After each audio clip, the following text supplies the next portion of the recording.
What's going on, everyone? This is Vince from Life with Vince Luu, and today we have a special guest, Mr. Ryan Chang. Ryan, you want to give yourself an introduction? Sure. Thank you so much for having me, Vince. But for those of you who don't know me, my name is Ryan. I have a channel that talks about personal finance with a side of style. And, I want to help people get more money smart and more style smart. But thank you so much for having me. I've never done a podcast or any kind of video like this before. So, first time, I'm really honored, but I'm excited. But Vince, I actually wanted to talk to you about something because I saw in some previous videos that you have some really good beer pong skills, and it looked like you had a lot of fun when you were in college. So I thought it'd be fun to talk about our college experiences now that we've been out for a few years, and now that we're working and we're graduated and we're in the real world. But I think this would be a fun topic for viewers, just because I think everyone has different college experiences. So I just wanted to get to know yours a little bit more. But what I guess going back to college, what do you think is the best part about college? Or like, were you just always out? Were you always studying? What do you think was the most valuable part? Best part about college, probably playing beer pong. No, um, no, I mean, yeah, you bring up a lot of good points. For me, it was not necessarily the academics portion of college. So I went to San Diego State from 2009, and then I graduated in 2014. I ended up spending 5.5 years there, which also included my study abroad credit as well, in which my last semester I had to study abroad in order to get the credit, but that was the only thing that I needed.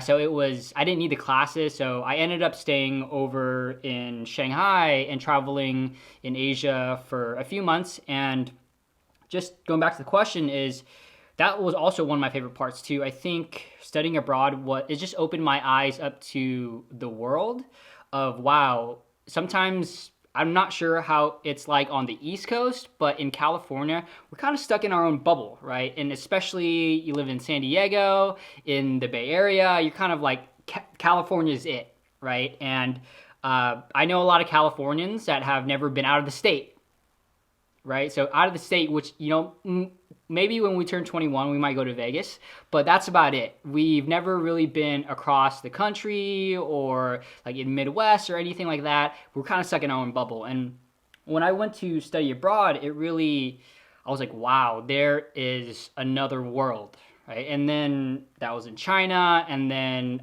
I went to Japan, I went to Korea, I went to Thailand, and I was like, oh, this is like so different. It's culturally it's different, and then the food is different. Just everything is different. So it really just opened up my eyes to the rest of the world, basically. And that was probably my second favorite thing out of college, my study abroad experience. My first favorite thing was probably just the socializing that came with college. For me, with the academics, I studied sociology and Asian studies. And granted, I was a double major, and I learned a lot during college. And obviously, when I'm studying for the tests and the tests are coming up, I know it now. But now you're asking me 5, 6 years after, and I don't know I don't remember. I have a vague picture, right? I mean, and that's all it is. It's a vague picture of sociology, how the, like just governments work or like world works, and also like a brief overview of Chinese history. And I guess one of the big things that I did use for my Asian studies is that I had to study in China, right? And then I also had to take 2 years of Mandarin. So my spoken Mandarin isn't all that bad. That's the only thing. So 5.5 years, and I basically only retained a little bit of Mandarin, and that's third grade level. And with that, it's the academics just really wasn't like, I didn't learn that much. I mean, I don't know. I kind of just go back and forth for it because I think it's good if you are studying other types of majors, but for me, I was sociology and Asian studies, and I really wasn't doing me any service after I graduated. And with that, my favorite part of college was just the socializing, what part of the clubs that I was a part of. I was pretty involved, and I think with my career after college, I worked as a recruiter, and then now I work as a real estate agent in California. The skill set that I learned in college from being so involved, that is more applicable than the information that I learned in the classes themselves, right? So for me, I was a part of an Asian club on campus, Asian Pacific Student Alliance. It was like an Asian American club. It was the second largest Asian club on campus, and it was a pretty big organization. And to give you all a picture, it was 16 to 17 board members. So that's active board members. So we'd be working with them. We'd have meetings every single week. We would have, like, members wise, it was over 100 for sure, like 100, maybe 150. And we had to organize events. We had to organize just like fundraising and volunteering and everything like that. And I was president of that, but the year before that, I was academic coordinator, right? So, coordinating study sessions, making sure that the members are keeping up with their academics. And besides the Asian Pacific Student Alliance, I was also a vice president of Phi Delta Theta, which is a fraternity. It's the traditional fraternity, all males. And then I was also a part of Alpha Phi Omega, the co-ed community service fraternity, in which I was a pledge trainer. And then also, when I wasn't holding these positions, I was a regular member, obviously. And for me, it was, you learn a lot being in those leadership positions. And as a president, you're leading 16 other people, or as a vice president, you're collaborating and learning to work with different types of personalities, making sure that you get things done, staying organized.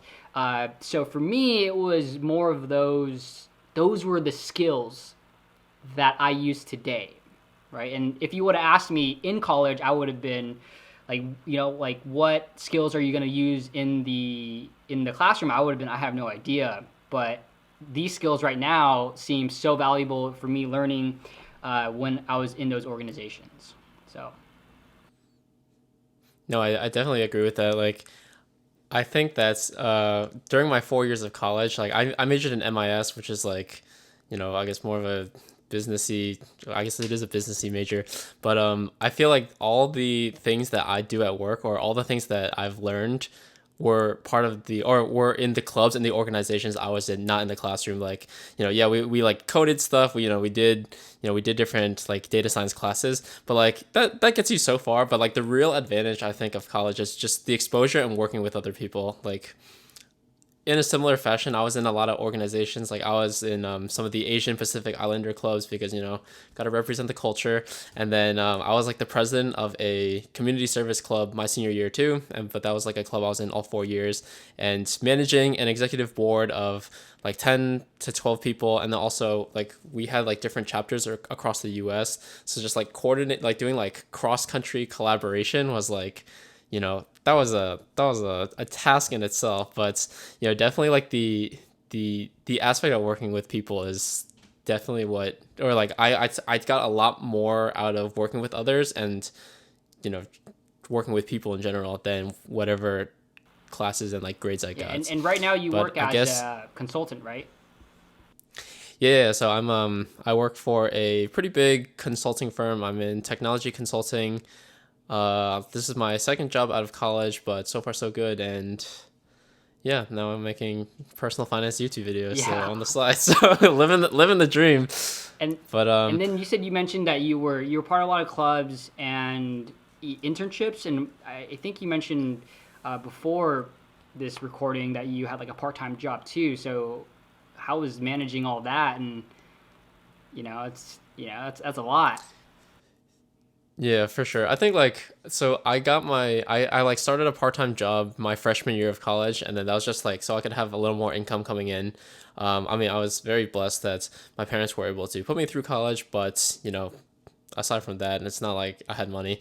So the part-time job was just to like sustain myself and to pay for, like rent, food, fun, etc. And then it wasn't like super stressful. It wasn't like 40 hours a week or anything, but balancing that with school definitely was some challenges, and also like ultimately clubs, because clubs and organizations took up a ton of my time just because I was really involved with extracurriculars. I did not get to study abroad. However, I had one internship my junior year summer that was away. It was in Austin, Texas. The other summers I worked, I always worked in like the DC area. I'm like born and raised from the DC area. So that was like the one internship that I was like away from home, and that itself was like a really good learning experience. To just like just being away and just kind of being on your own. It really teaches you a lot. But I thought that even like living or like even being away for the internship, like the most valuable part is just still your network and meeting people, and just what you get outside of the classroom is a lot more valuable. But you were a part of a lot of clubs. Was it hard to manage like the leadership aspect and like balancing that with your studies and everything? Uh, as far as like so when I look back at my college career, I really think I was full time with the organizations, and then I was part time student, and that's honestly what it felt Same. like, because it just sucked. It sucked a lot of time, and there was always something for me to do, and always something for me to go to, or some event for me to attend. And in terms of my studies, it was I am by no means like magna cum laude or anything like that, but I graduated with a 3.1, and I definitely could have tried harder. Like, I could have tried way harder, but at the same time, I was in a social science, and like towards the end of my career, I was like, well, what am I gonna do with this? It wasn't one of those majors that I felt that needed for me to have a high GPA so that I can get to that next level, so that I can go study to for my PhD or even my master's. Right? I feel like I didn't need that. So at the same time, for me, one of the big reasons why I went to college was just to get generally educated. And I feel like as a general education, very good, because also I was fortunate enough to where my parents paid for my college tuition. They paid for even my dorms and my living, right? So I was fortunate enough that maybe that's why I stayed a little bit longer than I should have. But I definitely didn't take my studies as serious as I should have. But with that being said, I also I wasn't going to fail. Yeah, I never failed a class. I think the worst grade that I got was like a C plus, and that was only in a couple classes, right? And that was also because the C plus was in like physics and like math, like linear mathematics. Because I didn't mention this earlier, but I studied math for the first 2 years.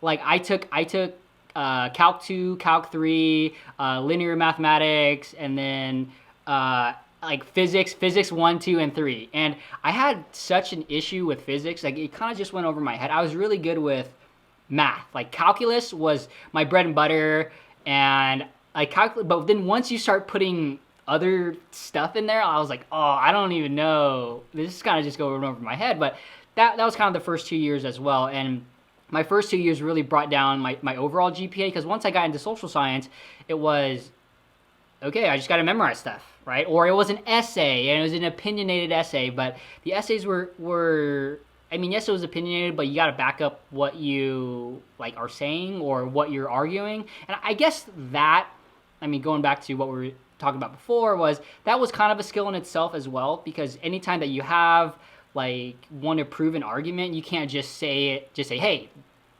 this is what you should believe. It's like, okay, let me give you like a preface, give you like my statement, and then after that, give you some sort of reason to back it up, right? So, but a lot of those essays, hey, this essay is going to be a month later. I mean, you have a month to do it, so it wasn't that bad, Yeah. So for me, I definitely could have studied harder, but I felt like I was full time. Definitely just being involved. So, but at the same time, it did me justice now, right? Because I worked as a recruiter, and I now work as a real estate agent. And what do you need? I don't need textbook stuff. I need people. I need EQ, not IQ. I mean, you need both, but it's more of that EQ. Emphasis on that EQ. No, I 100% agree, because I think like IQ, like you can always learn stuff on the job, but like you can't teach how to work with people, and you can't teach like people skills and just like, how to communicate and everything. And that's like super underrated. Like, obviously you're a recruiter. I think, one of your previous videos, you said that you're a recruiter for a consulting firm, and then like, as someone who's in consulting now, right, like they really emphasize the importance of like networking, the importance of like working with others. And like, if you can't work with the client, if you can't communicate with the client, like you're you're useless, right? Or like that they're not gonna want you, just because that EQ is like so important. But I think you also mentioned like that's a really good point in terms of just working, like doing those clubs and those organizations and being like a full-time, extracurricular person and part-time student. But like, we both graduated, we both are working now, and then I think we're both doing pretty good for ourselves, right? Like, real estate agent, consultant. Those are pretty good. And like, even though I was not a stellar student, and then you can still be successful just from if you like hustle enough, if you know how to work with people, and you have your head on the right place. But I guess that brings me to the next point. But do you think that if you did more in the classroom instead of in your clubs, you would be like more successful? Or like what makes someone I successful? don't think it would have necessarily translated, because a lot of the classes that I took, for example, was, I don't know, like an art class, like Chinese art or East Asian art. And do I use that class today at all? Absolutely not, right? But if you're going to go back to, let's say, my freshman year at San Diego State, you had to take a communications class. That would have been a good major for me to do, or at least that class taught me. But I think if I put more emphasis on that, I don't think I would have. I think if I would have put more emphasis, like let's say I didn't do as many clubs and I were to study way more, and I graduated with the same majors, sociology, Asian studies. I graduated with a 3.9. I don't think that would actually be a detriment to me to what I do now, because the socializing skills of being in so many clubs, of being in leadership positions, the organization, everything that goes into running a successful organization, or even just working with other people, that skill is not something that's taught in the classroom. And I feel that if I were to put more time into my studies, it would have kind of detracted from that, right? Because my energy could only be spent, at A or B. So I don't necessarily regret my college career, because looking at what I do now, I think that set me up for success. And in terms of what I think makes people successful, now that we've graduated, I've had some time to think about it, some time to work for a few different companies. Because yes, I did work as a recruiter for that healthcare staffing agency, and then I worked for a management consulting firm. But before that, I also worked as a personal trainer. I was a personal trainer for about a year, 2 years. But then when I got the healthcare staffing agency job as a recruiter, I was working both. So I was working part-time there, and they were really flexible with my hours. But I would say one of the most important things for me, anyways, to that I see in successful people is like resourcefulness, and just being able to figure things out when you can't figure it out, because that in itself is so valuable. And that's actually, I had a little bit of that in college, but it was exponentially, like that skill set grew exponentially in my first job or not my first job, but when I was a recruiter. And because there were a lot of situations where if you don't know, you got to figure it out. And if you're uncomfortable figuring it out, then you're kind of just stuck. And you got to be okay with being able to figure it out, right? Because that stuff happens a lot. And you'd be surprised. If you just Google it, Google will solve 99% of your answers, right? And then I would say not 99, I would say 95, right? And then if you can't figure it out, then you'll have your mentors, right? And then that covers the other, 4 to 5%. And something that I learned early on, the person who trained me, Mike, so shout out to Mike, thank you, Mike. He taught me this, was 3 before me. He said, try to figure it out 3 times. And if you can't figure it out, then you come to me. So he was the person training me. He was like kind of my mentor, teaching me at first when I was a recruiter, and Google, boom, done, and then you'll figure it out. So being resourceful is very key. I think, in my opinion, at least for me, like being a real estate agent or to be successful in my career. And also, I think adaptability, rolling with the punches. They say that it's not the strong that survive, it's the adaptable. And then, yes, obviously the strong are the adaptable, but at the same time, you get what I mean. But it's the adaptable that survive, and you just gotta roll with it, right? I think for this whole situation with this whole shelter in place thing, what are people doing? The businesses that are sticking around are the ones that are being adaptable, and especially it's funny because I went through the training today because I just started as a real estate agent. There's a lot of training, and there's one of the heavy emphasis is on you got to be adaptable. You got to be adaptable because now you can't do open houses. You have to you have to work with the Zoom, and there's pros and cons to it. And I'm so glad that I'm kind of going everywhere, but I'm so glad that I started my YouTube channel when I did because one of the skills that they said is because as a real estate agent, you can market your business however you want. It's up to you, basically. So however you want to generate leads, you'll generate leads. And they're saying, start a YouTube channel. Be more active on Facebook. Be more active on Instagram. Social media is the key. But also, to take people through open houses, live stream.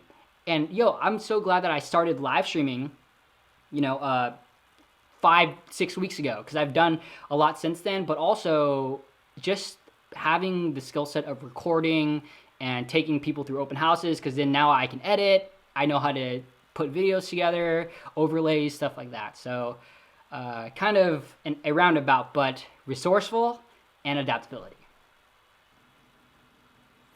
No, 100%. I think that's great. Like you automatically have an edge over your coworkers now because you have all this YouTube experience. Like one video a day is no joke. So you have 6 months of videos on top of them. So major props to you. And I think also being in clubs and organizations, I definitely agree. Like being adaptable and knowing how to just go with the flow, because like problems always come up, right? Like things always go wrong inevitably. Like I was in a bunch of clubs, and then like even leadership in clubs, and no matter how much you try to plan something, like something's gonna go wrong, right? Like you can't help it. And then when it does, there's the option to just like freak out and just be like, oh my gosh, like this is like going poorly, or you just like work around it, right?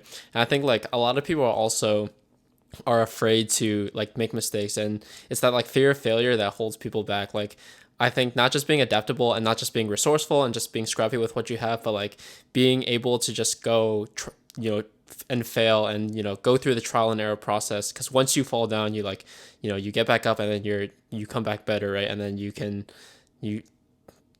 what's it called, you can like build upon your mistakes, and then that takes you a lot further once you already know what makes you, or like what didn't work in the past. But no, I think that definitely that just goes hand in hand with being resourceful and ultimately just working with people super well. Knowing how to be resourceful, knowing how to, or like being okay with failure and like embracing failure is most important. And just, people want to work with someone that's a person, right? Like people don't want to work with like a machine. So just being like, also just being empathetic and knowing how to like make mistakes and like humanize it is super important. But I guess speaking of working with people, Vince, you seem like a very social guy. So I guess when you were in college, how was your social life? Like, were you hitting up the bars? Were you hitting up the clubs every week, or what was your routine with that? Yes, I was obviously a very social guy, being a part of 3+ clubs. But I was not a bar person, or I was not a club person either. Like, it just wasn't my thing. I was more of a house party person, and I would be hosting the house parties because I'm more of like a casual, like brewery type of guy, right? So nowadays, I'm not drinking right now, but when I was drinking, I would just like to be chill. I don't like it, but that's not really my scene. Some bars are fine, but also like I don't want to pay $15 for a drink. Like I'm not about that. Like I can pay $5 for a beer, and then be happy with it and just go there and chill. So for me, bars every once in a while, obviously when I turn 21, but house parties or just hanging out, just chilling, right? I mean, We used to have like rock band nights. People would come over, we would play rock band, or just come over and have a few drinks and just hang out. And I actually I had an N64 in college, and my friends would just come over and we would play Smash, just four of us playing Smash, and it's just like playing Smash. And it's like I didn't have that big of an apartment either, so it was, we were all cooped up into my room because that's where it was at. We didn't have, so the system was in my room. We were playing in my room, and that was chill. That's what I personally like to do. I mean, and I'm still the same way, to be honest with you. It's more of just hanging out. I just want to have a good time, and I'm not, like if you, I can't remember the last time I went to a club. I think maybe when I go to clubs when I'm in Vegas. But that's more of everyone's going to a club, and I always feel a little weird when I go to clubs. Cause I'm like, Oh, we also you used to do soju. Have you ever had soju?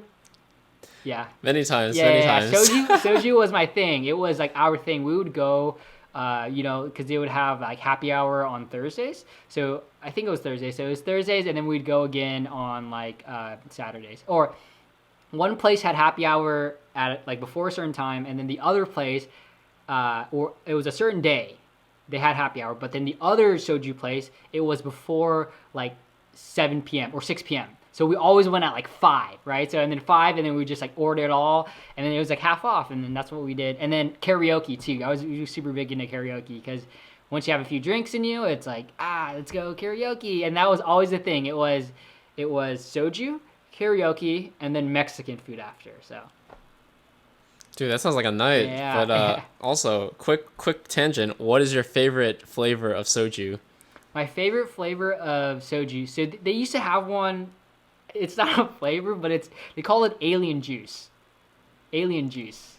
Yeah, I don't know, but they put like what? It was a few different flavors. I think it was like pomegranate, and then it was like green apple. They mixed like 3 different type of flavors, but also, so there's a couple different types of sojus, right? So you have the like cloudy soju, that's more of made with the like the Yakult type, right? And then with the soju.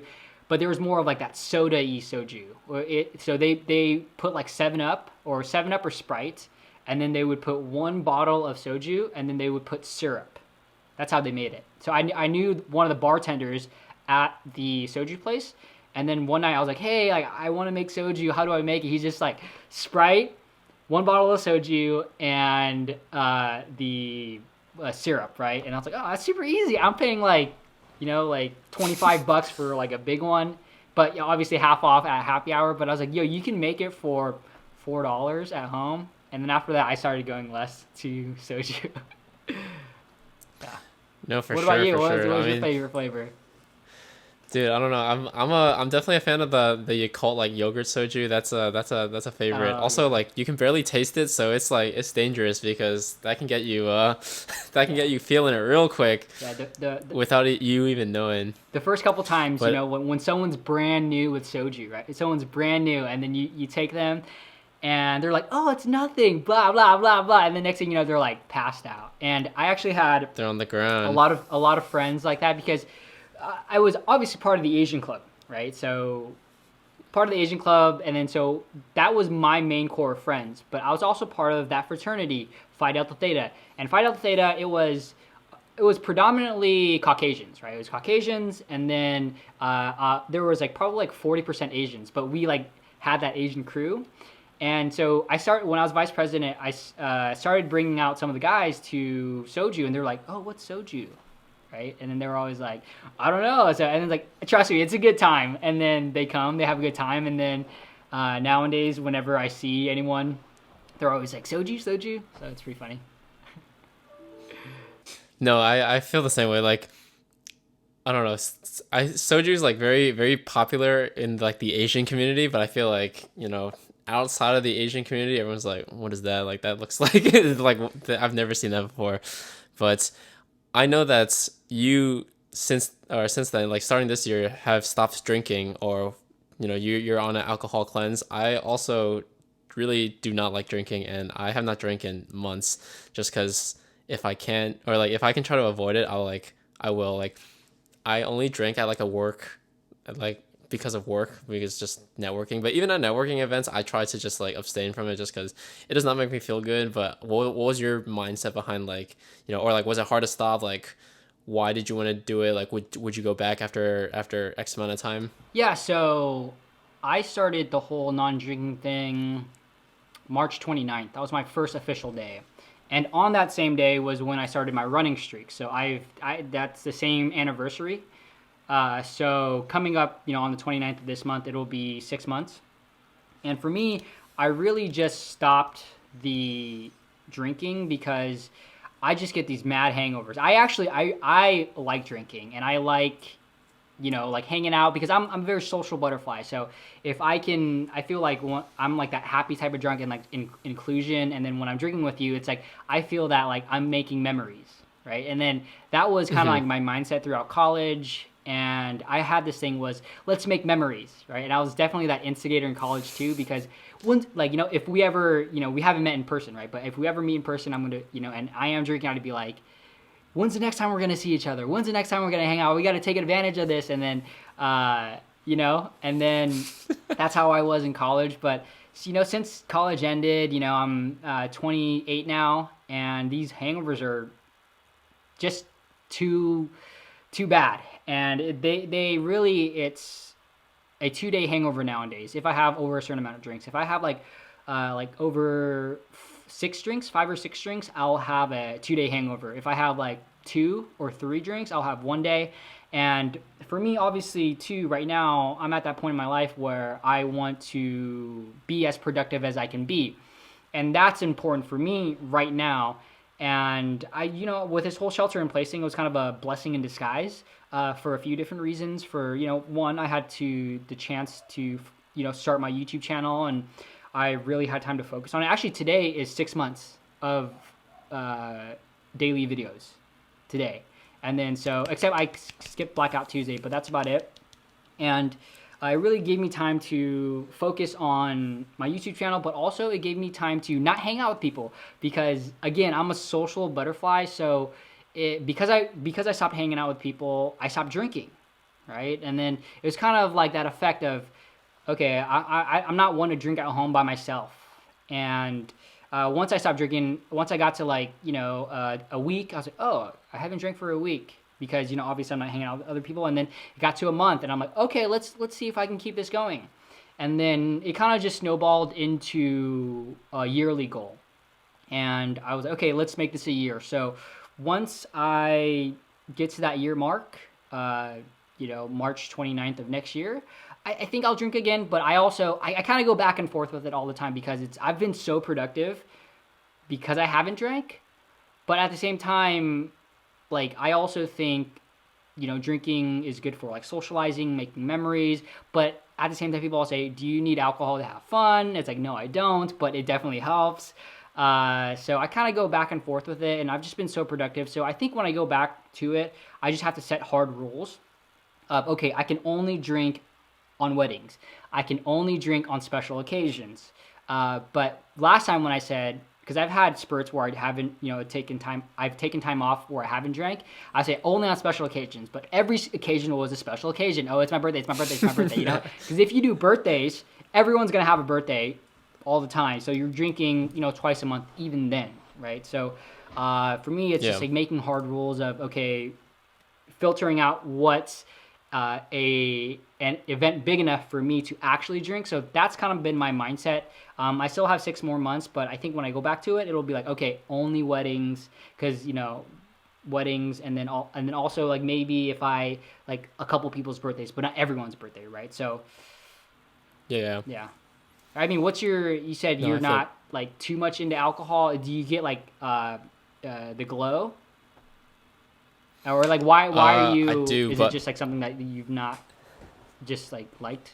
Yeah, in terms of alcohol, like throughout college, obviously there's drinking that takes place, right? But then I realized like every time I drank, I would just feel so bad the next day, right? Like it wouldn't even be a lot. Like my tolerance is, especially now because it's been like so long, like my tolerance is pretty low. But like during college, like whenever I would drink like on the weekend, you wake up the next morning and if, like or even like the next 2 days, and you're just like, wow, I feel like horrendous, right? Like you wake up at like 2 p.m. You're just like, wow, the day's Yeah. gone. And then like, you know, I mean I get Asian glow too, so that's, I don't think that's like a deterrent, because I know a lot of people with Asian glow that still drink, and then Hmm. they're like totally fine with it. But I don't know. For me, it's like not worth the effects of like how I feel afterwards, or like, like you said, it's like you don't feel as productive. You like wake up super late. You just like feel lethargic. You just feel like, I don't know. You just have to eat like awful food too, right? Because Oh you yeah. know, when you're in that state of mind, you're just like, all right, we're going to McDonald's at 3 in the morning. I mean, like I still do that now, but like it's like especially bad when you're like impulse buying it. So I don't know. For me, it's just like alcohol is not worth like the price that I pay. Like especially if you're going to like a bar or club, like you said, like $15 drink, like it's I'm paying a lot of money for something that's like not gonna make me enjoy the future, and that's like not super worth it for me. So obviously in some occasions it comes up like I had a 2 week training for work, and then every day it was open bar, and then I'm like, all my coworkers are like getting it, right? But then I would just be like, no, I'm like abstaining because we had to be up early the next morning. So I'm just like, you know what, like at this point, just like pass me some water, I'll chug that instead. Yeah.